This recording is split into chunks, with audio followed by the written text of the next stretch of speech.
Hey guys, welcome to this week's Job with Jason. I hope this video finds you being very healthy with your family. I hope you're enjoying some time with your new norm. Maybe you're working from home, maybe you're on the front lines, but I hope this finds you doing well. I hope you're safe and hope you're healthy.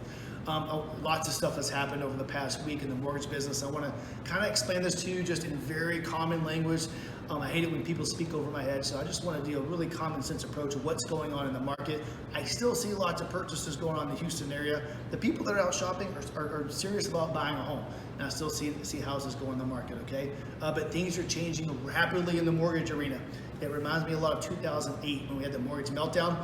It's not all the lender's fault at this point, but the lenders are having to deal with it. So here are some loan programs or some agencies that are changing very rapidly. Number one, exotic loans. Any non-QM loans, like bank statement loans had come back, that type of stuff, those are pretty much non-existent, they're gone. So basically the more risky the loan, the liquidity is gone. No one wants to buy these loans because the recession is coming and layoffs will be coming as well too. So with what's going on with the shutdown.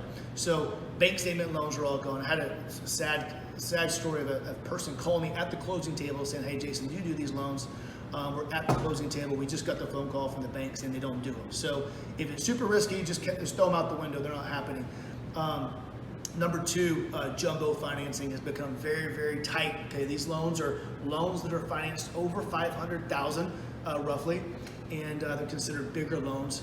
And the investors that are buying these loans and funding these loans are becoming less and less. And the problem with these is there is warehouse banks that fund all these mortgage loans, and these warehouse banks do not want the risk of such a big loan in the portfolio with the stock market being crashed by 20-30%. So you're seeing jumbo loans overnight being shrunk down to a very tight window. Also had two calls today actually talking about, hey, I was doing jumbo financing and my lender is no longer accepting jumbo financing. So make sure you're with a bigger bank for jumbo financing right now, or with a company like ours that has direct access to a bigger bank to make sure you're funded. The big agencies, okay, Fannie Mae and Freddie Mac, think of those as like all your conventional loans, okay? They're adapting as fast as they can with the market. There's still liquidity in this market. We're still funding loans, but it's becoming tighter and tighter with everyone's warehouse lines. So basically, the more loans you get on the books, and if the rates start going up and down, there's margin calls from these warehouse banks, which is causing a lot of pressure on a lot of mortgage companies right now. So basically, think of it this way.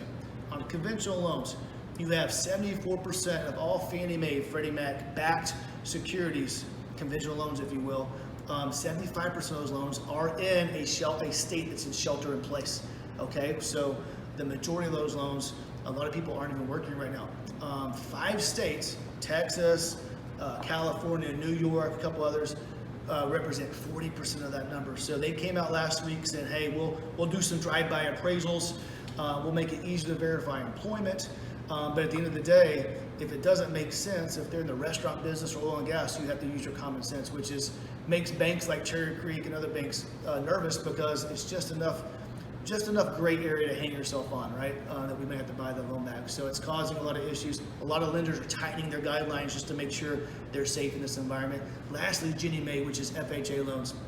I started thinking about this today, but back in 2008, a lot of these loans that were Ginnie Mae backed, if you will, the FHA loans were subprime loans.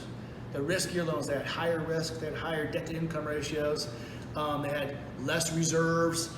They were just trickier loans, maybe some credit blemishes. Those used to be subprime loans. And after 2008, a lot of these type of loans got pushed into FHA. A lot of these banks moved over there. So FHA is holding a lot of loans that are risky right now with the thought process that a recession is coming, and then people will be laid off and these loans will default. So there's just absolutely no market for government loans right now, which is causing the rates go through the roof. They're way higher than conventionals right now, large buy downs associated with them. But think of it this way. They usually have higher debt to income ratios. They usually make less money. It's hourly workers that get laid off, and they usually have less reserves. So that's what's causing the higher rates and no market for it as far as that's concerned. So the good news is we got some really smart people working in the government on this. You'll start seeing stuff come out to alleviate the pressure in the next couple of weeks, but until then it's going to be a major roller coaster. Rates may be low, rates may be high, loan programs may be disappearing or adapting. So if you're in the process, or if you're going to go to be in the process of buying a house, make sure you're with a good lender that's probably showing you a really low 3% rate and maybe a 5% rate just to be on the safe side depending on the volatility of the market. But help is on its way. They're making changes, and people are still buying houses, and most mortgage companies are fully operational right now. They're just maneuvering through this really tricky time with their warehouse lines and the money that's available out there. So if you have any questions, I know this was a little bit longer, but there's a lot of stuff going on. So if you have any questions about buying a house, about financing a house, still a good time. You just got to be with somebody that you trust, that's going to guide you through this process more than ever. So give me a call if you have any questions, 281-882-8888.